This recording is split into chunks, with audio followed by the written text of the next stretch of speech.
Hello.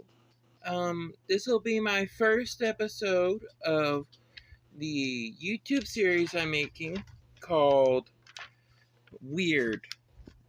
The men, or not the men, the people, the myths, the artifacts. Oh, I think I'm already messing this up.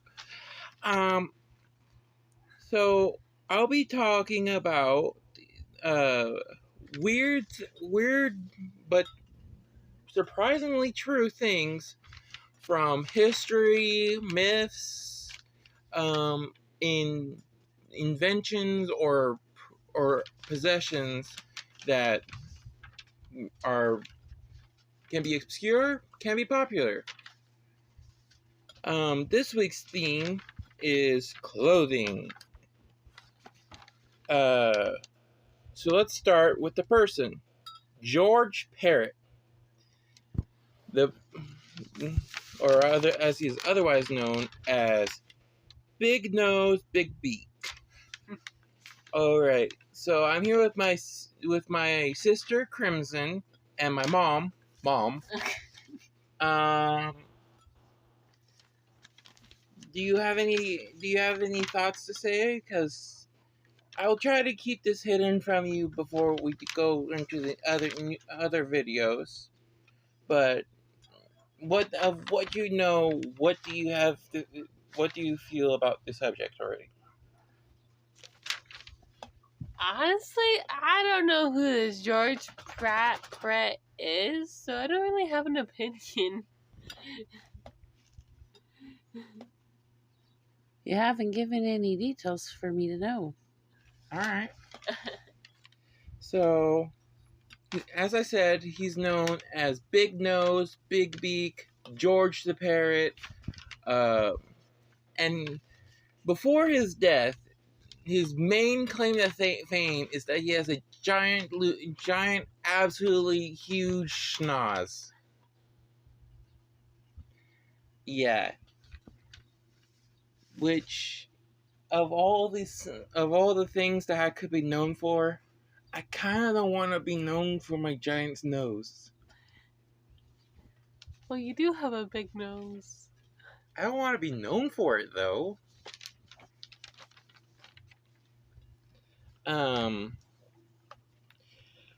So from what I can figure, sometime in the mid 18th century or 1800s, George Parrott was born in France, which I'm getting is kind of odd for a Wild West outlaw.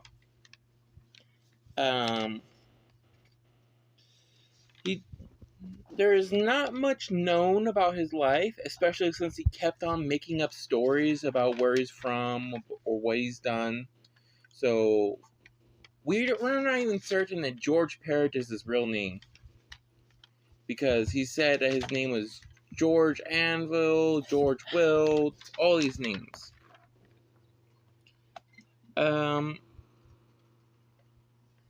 But we do know is that the records, he popped right back into the records in 1878 bungled train robbery. In a outlaw pack band, whatever, led by a guy named Sim Jan. The what? Sim Jam, who this is literally almost the only thing we've known about this guy. So other than the fact that he may have been, according to George Parrott, Jesse James or Kevin James. Was it Kevin or Kenneth? I don't know. Up in Medicine Bow. So what happened was George Parrott and his team were going to basically derail a train by messing with the tracks. But then these people that came by and were checking on the tracks to make sure the train didn't derail fixed their problem, and the thing just went away. But they told the some lawmen, Henry Vincent and Robert Whittlefield that the tracks have been tampered with. So they went into the tracks and tracked down the bandits. And according to legend, one of the men, either Henry Vincent or Robert Whittlefield, uh, found their campfire, put his hand over it, and said, "It's still warm. We'll catch them before the day is done." And from nowhere, a bullet shoots him in the head, which sounds Lucky shot? which sounds movie-esque timing. Um, and despite putting up a fight and trying to get away, the other man also was killed by the bandits. And they went to ground. Um, and they went to ground, and about these other guys, most of them disappeared. Simjan and his crew. One was given life in jail, but George Parrott and a friend, I think his name was Dutch. I don't know. I messed up writing down his name. Started going, went up to about Montana area, I believe, and they were bragging all the way, drinking at all these taverns, and eventually, I'm just gonna call him Dutch. Dutch was caught, um, and he was he went up to this town where the lawman came from, and a lynch mob murdered him. Oh. Lynch mobs were illegal, but not uncommon, from what I can gather. And George Parrott went on being a bandit, and eventually he robbed the army between $4,000 to $14,000. At first I thought it was just a made up Wikipedia thing, but I've been finding more things about it. But it seems like this should be a bigger part of the story, because if he did buy $14,000, that's about $500,000 or quarter to $500,000 in today's money, which seems like a big heist. Yeah, that does. Yeah, That's a lot of money. That's but my trip to Italy. Yeah. But eventually, as I said, they were bragging all about their exploits in bars.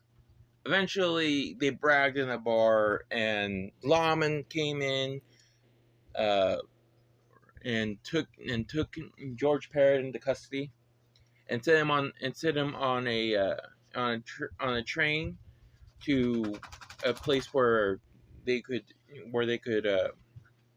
put him on trial. And so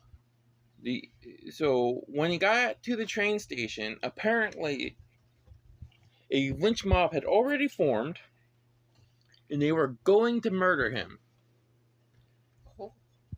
But this is not what killed him, because apparently he begged and pled guilty. It was so pathetic that the lynch mob just let him live and said that, hey, they're just gonna sentence him to hang anyways. So it went to trial, and of course he was found guilty. He changed his story several times, which is where most of the things that we know about him come from. And he was put in prison. But the thing is that it was taking forever to hang him, because I guess the weather was turning. There were problems, but eventually he tried to escape about 8 days before he was officially set to hang.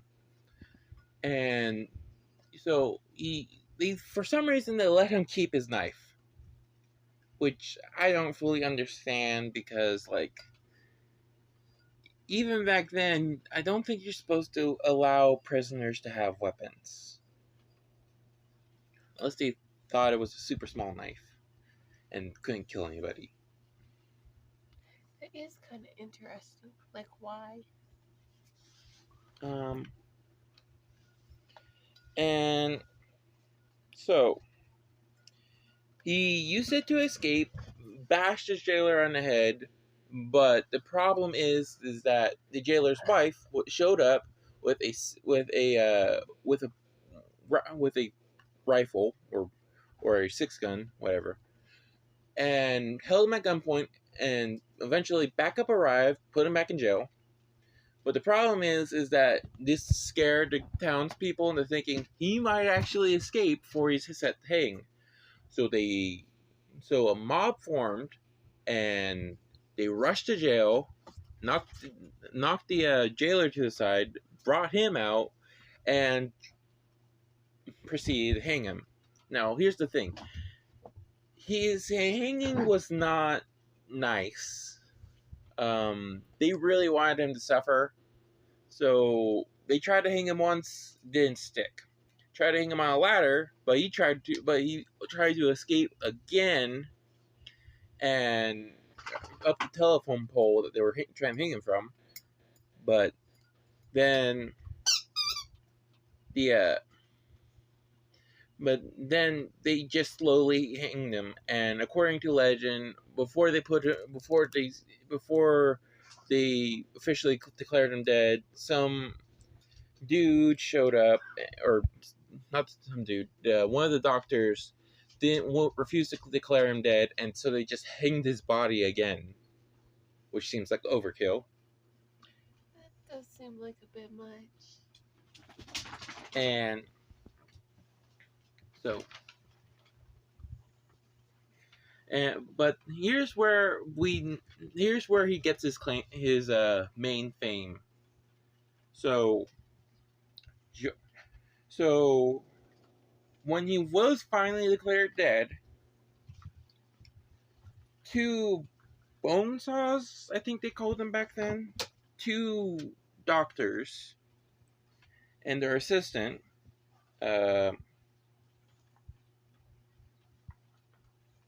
Thomas McGee, Eugene Osborne, and Lillian Heath, they got to his body, and they wanted to, and under the pretense of figuring out why he was an outlaw, they cut off his skull, the top of his skull, and inspected his brain. And they gave the skull cap to Lillian Heath, who was 15 years old at the time. And who would eventually go on to become the first woman doctor of Wyoming and live until the 1970s. Oh, long life. And Eugene had his skin removed so he could make shoes and a medical bag. And he wore these shoes when he was sworn into office as the governor of Wyoming. And after that, he would eventually go on to becoming Secretary of State under one of the presidents. And this is what he's most known for, George Parrott. And what really made sensationalized this is that presumably after he was sworn into office, Eugene had put the shoes and his body in a whiskey barrel and buried it. And in the 1950s, people dug it back up again. And now they're on display at a Western museum.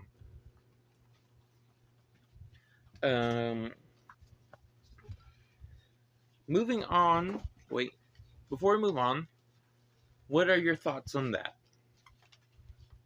Sounds kind of creepy. I mean, skin into shoes.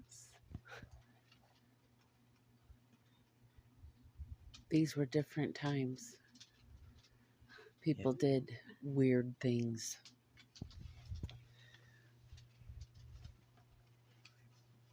Yeah. However, we're not done with people using other people's skin as accessories. Let's move on to the myth portion, shall we? The Nabrok, otherwise known as the necropants, or pants of the dead. This originates from Icelandic folklore. And it's basically, you like free money. Oh, yeah. Of course I do. You like free money. What do I have to give for it? Well, I'm glad you said that. Because what you'd have to do is you wouldn't have to give anything for it, except maybe your soul if you mess up. But you would have to go through an extremely labor-intensive process that almost makes it seem like it's not worth the money that you'd get. Oh, then I'd say no more, and I wouldn't get the money. Nope. Nope. So the first step is probably as hard as any of the others, even if it doesn't sound that hard. And that is, you have to get someone, either a friend, a relative, or a complete stranger, to agree to let you skin the bottom half of their corpse after they're dead, after they died of natural causes. Why? Free money. Okay, I could see that. And then, without ripping it, tearing it, or whatever, you skin the corpse completely intact. Not one single hole. Otherwise, it's totally useless and you just have corpse skin. Maybe you can make it into a pair of pants. That's not magic. And then in the private area, you put a gold coin and a scrap of paper with a Nabrok scarf door. I don't speak Norwegian. And I'm gonna show you that symbol. I will put an image up on the screen of it. I'll try to paint it, but if I don't paint it by the time I put this video together, then I will probably just find some clip art of it. Cool. You'll have to decide for yourself in the comments. That will be our dog, Athena.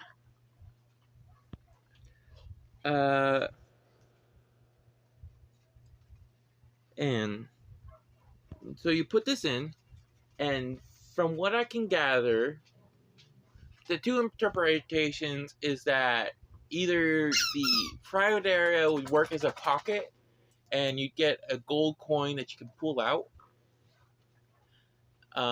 or it blends with your skin, and then you just pee gold coins. Which I really, really, really hope that the magic wouldn't make it so you wouldn't feel it. Because that sounds like a kidney stone times a million.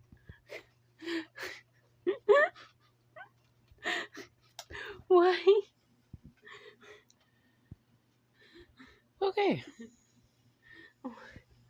Yeah. And after you do this, you get free money for life. But there's one problem. What's the problem? You cannot die wearing the Nabrok. Okay? So... No problem. I'll just have you wear it for me. Yeah, I'll do what she said. You wear them for me. All right. And but there's and if you die wearing a Nabrok, then your corpse will be lice riddled, which I don't see as much of a really problem unless I agree to have someone else make a Nabrok of my pants or Nabrok of my legs. So even then, I'd be like, ha ha ha ha. Okay then. No worries. I'll take your pants to Goodwill. Honestly, I think that the second, more inferred punishment is worse, and that is my soul will be dragged to heck because I deigned dwell in sorcery. Which, fun fact, in Iceland, unlike most places, men were more often convicted or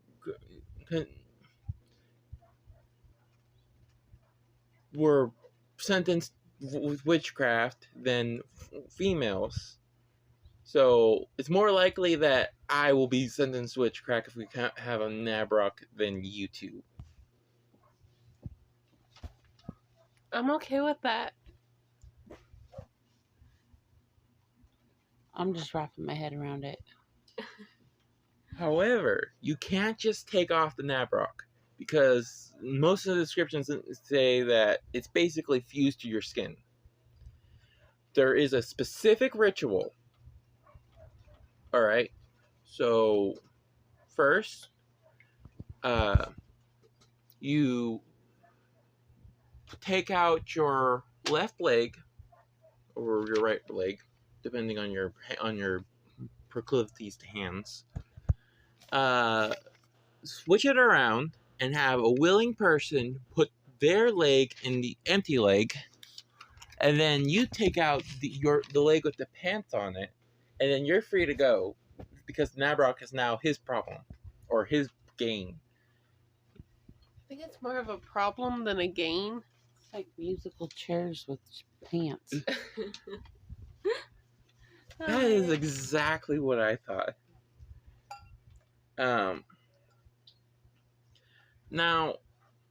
Now the reason this isn't an artifact or part of the artifacts is because none were made. A pretty convincing replica is shown at the Icelandic Museum of Witchcraft and Sorcery, along with a zombie, weird intestine poo worms. Those would be Dad's.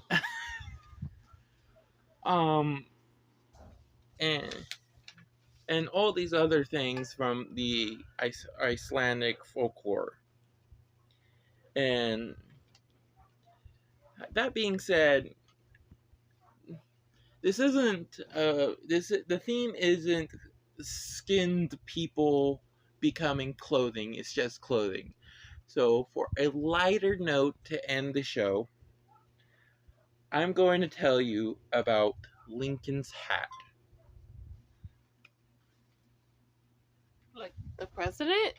Yes, Abe Lincoln's hat, arguably one of the most famous pieces of clothing in Americana.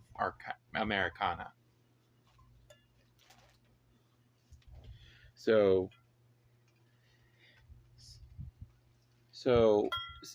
Abe was 6'4". All right, he was already the tallest president, but the top hat added another 8 inches onto his height, making him 7 feet tall with the top hat on. And he used this to his advantage because his second run or his later runs for president, he realized that a good portion of politics wasn't just policy, but image. And I bet you can't tell at a glance who's a president and who will be a president from the early images, or who's a major politician from that era, because they don't really make themselves distinct. And Abe Not a lot Lincoln, of Trunks running around. All a bunch of one peoples. yeah, they don't have Trump's signature orange skin. Um, so he put on his top hat, and later on, which we all learned in school, a girl messaged him saying, "You should put on a beard because your face looks weird." Which sounds like something I'd say to Dad. Interesting. I would not think that. Um, but so there's two top hats that I found. One was by WB something. Um, and that's the one that he's wearing. That's in the Abe Lincoln Museum. And another was commissioned by J.Y. Davis, and it's in the band, and that's his second top. All right, despite my best efforts, and I'm starting to believe I jinxed myself at the beginning.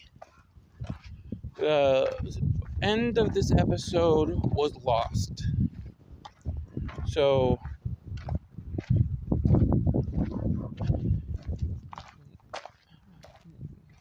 the mom and Crimson send their best wishes.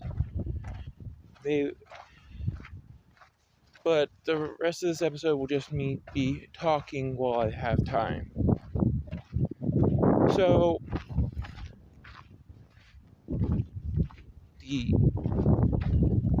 WB hat was given to an Illinois farmer as thanks for supporting Lincoln when his fence got taken down by Lincoln protesters, which just sounds like the most Lincoln churny. Thank you for everything I've ever heard.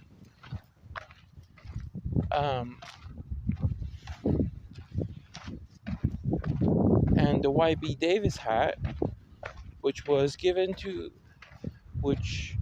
Lincoln had fitted with a black mourning band in honor of his son Willie, who died shortly after he came to office, was actually the hat that Lincoln wore when he was assassinated by John Wilkes Booth.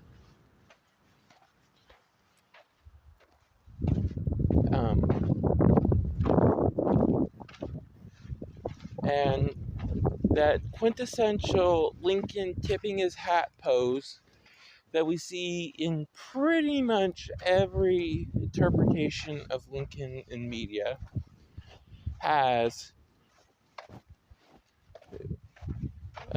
he has done that so often in his life that actually wore down 2 spots where his fingers are on the hat in the museum.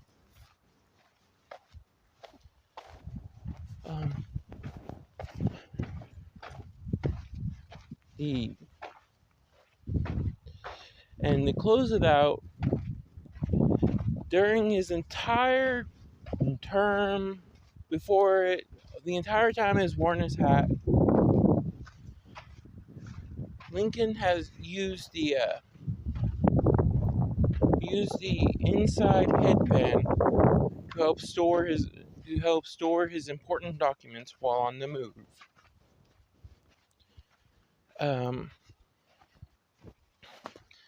One lawyer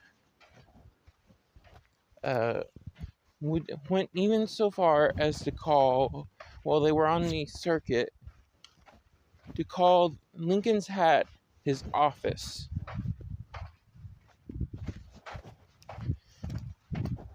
Well, thank you for listening. Thank you for your support.